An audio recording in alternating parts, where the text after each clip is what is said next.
بسم اللہ الرحمن الرحیم۔ السلام علیکم ورحمۃ اللہ وبرکاتہ۔ ہمارا اسلام دین اور دنیا کے معاملات میں ہمیں میانہ روی کا درس دیتا ہے تاکہ ہم اپنی زندگی کی بہت ساری الجھنوں اور پریشانیوں سے محفوظ رہ سکیں۔ ایک گھر کو امن کا گہوارہ بنانے کے لیے اخراجات پر کنٹرول رکھنا بھی بہت ضروری ہے کہ اس میں خوشی و خوشحالی اور سکون و عافیت ہے۔ اس کے برعکس اگر خرچ کو منظم انداز میں نہ چلایا جائے، پیسہ بے دریغ استعمال کیا جائے اور بچت پر توجہ نہ دی جائے اور اخراجات میں کفایت شعاری کو ترک کر دیا جائے تو بے سکونی، بے اطمینانی، بے برکتی، شکوہ شکایت، گھریلو جھگڑے اور ذہنی الجھن جیسے مسائل کا سامنا بھی کرنا پڑتا ہے۔ پھر رسول کریم صلی اللہ تعالی علیہ وآلہ وسلم کا فرمان عالی شان ہے کہ خرچ میں میانہ روی آدھی زندگی ہے۔ حکیم الامت مفتی احمد یار خان رحمۃ اللہ علیہ اس حدیث مبارکہ کے تحت فرماتے ہیں کہ خوشحالی کا دار و مدار دو چیزوں پر ہے، کمانا اور خرچ کرنا، مگر ان دونوں میں خرچ کرنا بہت ہی کمال ہے۔ کمانا تو سب جانتے ہیں، خرچ کرنا کوئی جانتا ہے۔ جسے خرچ کرنے کا سلیقہ آ گیا وہ انشاءاللہ تعالی ہمیشہ خوش رہے گا۔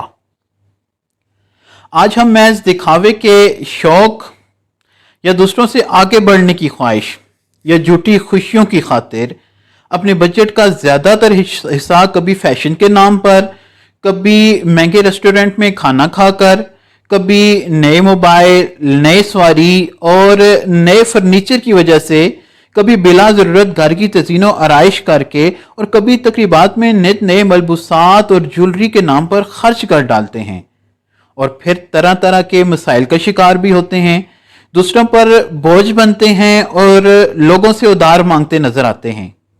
یاد رکھیے، ضرورت تو فقیر کی بھی پوری ہوتی ہے لیکن خواہش بادشاہ کی بھی کبھی پوری نہیں ہو پاتی۔ حضرت سیدنا امام اعظم ابو حنیفہ رحمۃ اللہ علیہ نے اپنے شہزادے حضرت حماد رحمۃ اللہ علیہ کو نصیحت فرمائی کہ اپنے پاس موجود مال میں حسن تدبیر یعنی کفایت شعاری سے کام لینا اور لوگوں سے بے نیاز ہو جانا۔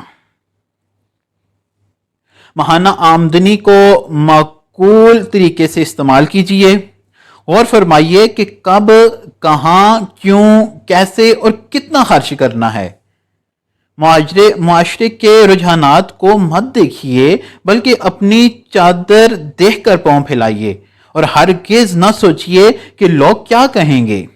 طرز زندگی میں سادگی کو اپنا معمول بنائیے۔ مہینے کے آخر میں اپنی آمدنی اور اخراجات کا کمپیریزن کیجیے اور جو خرچ فضول نظر آئے آئندہ اس سے پرہیز کیجیے، اس سے اجتناب کیجیے۔ یوں آپ اپنے خراجات پر قابو پا لیں گے اور کفایت شعاری کی برکتیں بھی نصیب ہوں گی انشاءاللہ عز و جل۔ دین اسلام میں میانہ روی و کفایت شعاری کی بہت زیادہ ترکیب ہے۔ فرمان مصطفیٰ صلی اللہ تعالی علیہ وآلہ وسلم ہے کہ جو میانہ روی اختیار کرتا ہے اللہ عز و جل اسے غنی فرما دیتا ہے، اور جو فضول خرچی اختیار کرتا ہے اللہ عز و جل اسے تنگ دست کر دیتا ہے۔ دوستو، بارگاہ الہی میں دعا ہے کہ وہ ہمیں کفایت شعاری کو اپنانے اور اپنے خراجات پر قابو پانے کی توفیق عطا فرمائے تاکہ ہمارا گھر امن کا گہوارہ بن جائے۔ آمین بجاہ النبی الامین صلی اللہ تعالی علیہ وسلم۔ اگر آپ کو ویڈیو اچھی لگی ہے تو ویڈیو کو لائک کریں، چینل پہ نہیں ہیں تو چینل کو سبسکرائب کریں۔ السلام علیکم ورحمۃ اللہ وبرکاتہ۔